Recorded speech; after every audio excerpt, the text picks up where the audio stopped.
Hey, Key-Bros, what do you say? What do you know? What the hell's going on, man? Hey, look, we're in the garage. What happened? Well, one thing, I played last week, and I had to tear down a lot of equipment. Then, found out early this morning I had no heat. Well, I am a furnace technician, and I had to repair my furnace. Right now, I'm checking it before I put the covers back on it, but looky, everything is just like nothing here, man. There were once keyboards here, but here's what I want to show you guys. Looky, we're supposed to get 3 to 5 inches. It looks like it stopped a little bit right now. So, is it done? I don't know. Do you? Looked like Rocky ventured out a little bit, but since he has a crew cut, you'll see him out there right now. So I'm gonna close the door and go into the cave, and the cave is where the fun is. Where the fun is. Alright, we're gonna venture into the cave.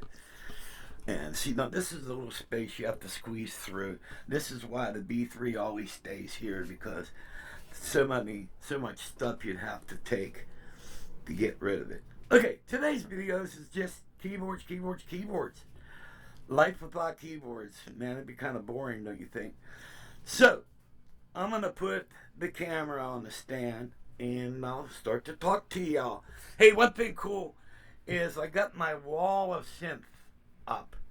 Alright, I did a video the other day. All I was doing was just testing everything to see if all the audio stuff works and stuff. And hey, I got the chromes wired in. How about that? That's all wired in. Everything else is happy. And so what I'm going to do is I'll put this turkey on a stand and then we'll begin the video. So, like my buddy, I got 2 buddies that live in Florida, and I want to say the following message to them. For you guys out there living in Florida with the palm trees and shit, you suck, okay? I mean it. You guys suck. I lived in Florida for 6 years. And if it wasn't for my parents getting sick, I'd still be there. You know, I was the only single child that didn't have a family at the time. And so I had to come home and take care of my dad. He had Alzheimer's real bad, and my mom wasn't exactly very healthy. And, the camera needs power. So let's give the camera some power. Oh, yes, you're Reedy Roo. She's happy now. Okay, now I can talk to y'all. Okay, what I'm going to talk about is keyboards. You guys know me, I'm a freak. You know, ever since being a little kid, yeah, I remember back when I was a little children, and, I was always enthralled. I mean, like when I was 6 years old, when my brother Don wasn't playing, he used to keep his B3 in the living room. He had the B3 there. He had a Leslie on each side of it, and he had this other thing that was really big. It was called a Sideman. And what that thing did, it did drums. It was a drum machine. It was about this high, and like the size of like a TV set. And all it did was drums. And by today's standard, cheesy drums. But I don't know. A lot of people are buying these cheesy drum machines and they're using them. But it kind of had like a Lin drum type of thing to it. But it did salsa and bossa nova beats. And but anyway, I would look at all this stuff and I would just be like, look at toys. To be like be on the bridge of the Star Trek Enterprise. Now I got all this stuff, and but having a lot of stuff is cool in one way, and in another way it's bad because you don't know what to mess with. Like today, I woke up today and I woke up in a keyboard mood, and so okay, I got the VR09 back, and one thing I like about this keyboard is it's really easy to make some really awesome polysynth sounds on it, and you can make them, and it does some really cool stuff, and so I'm fascinated with that. Then before I got this, I bought the Behringer Pro 800, which I call the Prophet 8. All right, so I was been experimenting with that, and I also bought the multi stomp box with that for effects, and then you have to learn how to operate that. And then also that you can put up to 6 effects in one at one time on that. So you know, I mean, you could have some nice lush reverbs and choruses and flangers and all type of shit to make you crazy with that. So I got that, and I could do some really cool stuff with that, and you know.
So, so there's this stuff to mess with. All right. Then if you go over here, you got the original Phantom. All right, and this seems pretty awesome. And then I found out it does some other stuff I didn't know it did. Because, okay, my problem, and I've always been like this, is that I'll buy stuff and I basically use it out of the box. I don't sit there for hours and, you know, mess around with it. And why does it do this? Okay, I need a sound. Start messing around. And even back in the, I think, 68, 69, 70, Mini Moog. I was messing around with the Mini Moog. And, but you had to, there's no memory in it. So you had to, each song you had to tweak the knobs for everything. And, but one thing is, when I bought the Gaia, it kind of brought me back to my Mini Moog days. Because the Gaia at its core is a 3 oscillator synthesizer. Alright? And so you could imitate a lot of stuff that the Mini Moog did. Alright? Except the Gaia 64-note poly. You can play up to 64 notes with this puppy. Plus it does other things. It does organ, it does brass, it does strings, choir, vocal scat. You know what I mean? You can do vocal scats with it. But plus have all the synthesizer crap at your fingertips. All right. So now in my old age, I'm starting to understand ADSRs and what they do and how you can change a percussive sound to like a wop wop or whatever type of sound you want. So I'm actually starting to dig into this stuff. And what's really great, and it was the Pro 800 that got me getting into the adventurous spirit, all right? But from working that, it all translates down to my Gaia, because the Gaia has, I think, 2 or 3 ADSRs in it. It's got an amp ADSR, filter ADSR, and you have a partial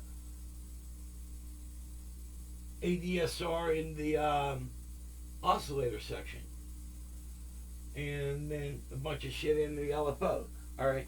So, but everything you learn about this translates to this.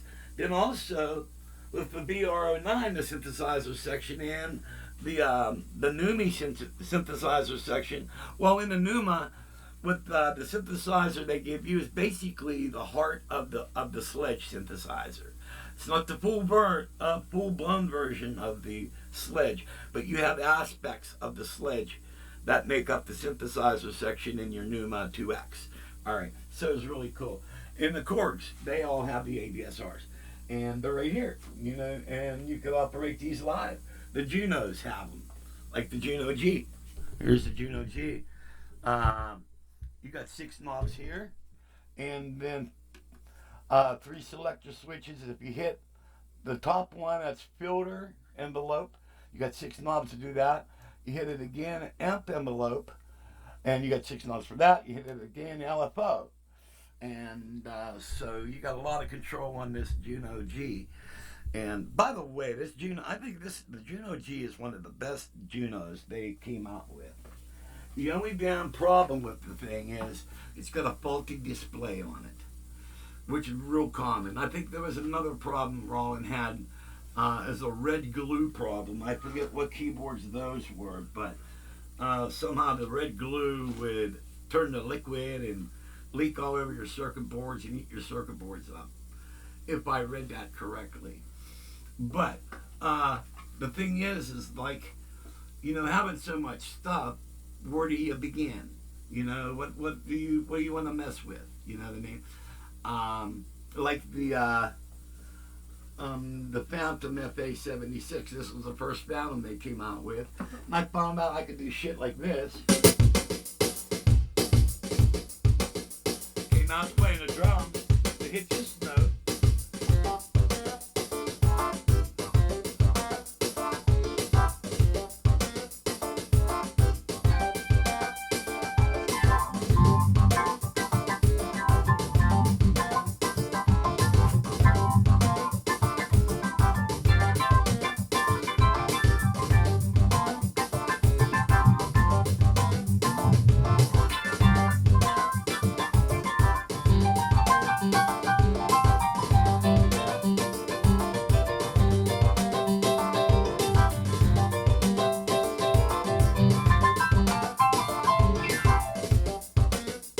If you want to, you got the bass.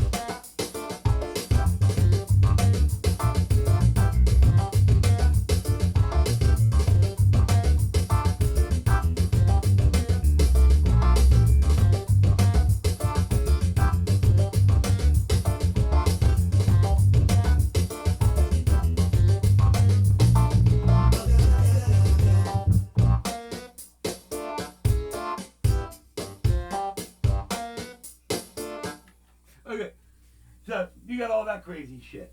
And so now in my old age, I'm just starting to mess around with all this crap. And, but here, let's try something here. Let's do this. We're going to hit this button. We're going to say yes to that. And then we're going to hold this button, hit that button, and say that.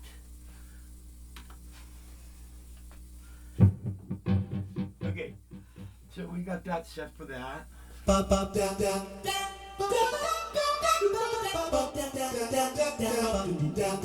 we got that doing that. Okay, we got, say, you okay, you okay, and what's this?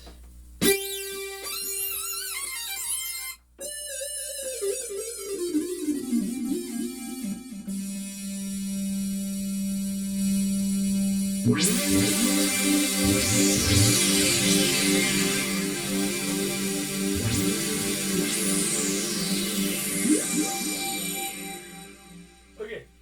so we get that set, and let's bring up a sequence on this asshole here.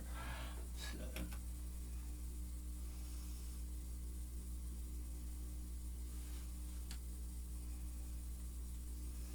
here, just to save time, hit that.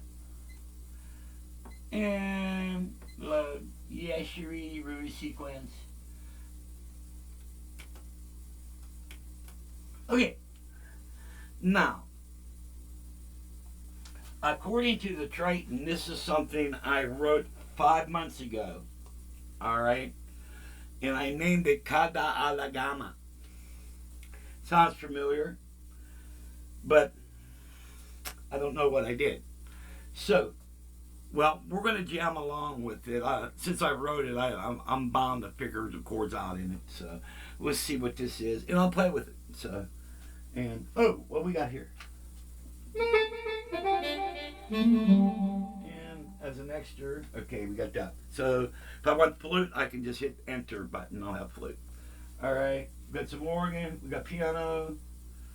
We have lead guitar, vocal scat, and we got some lead synth, and we got poly synth here, and some effect synth. So we'll start it and see what we got going on here. But this is what I'm talking about. Have fun with your stuff, man. Get to know it, and here we go. Who knows what's on here? Who knows what evil lurks in the heart of Triton?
pretty cool jam.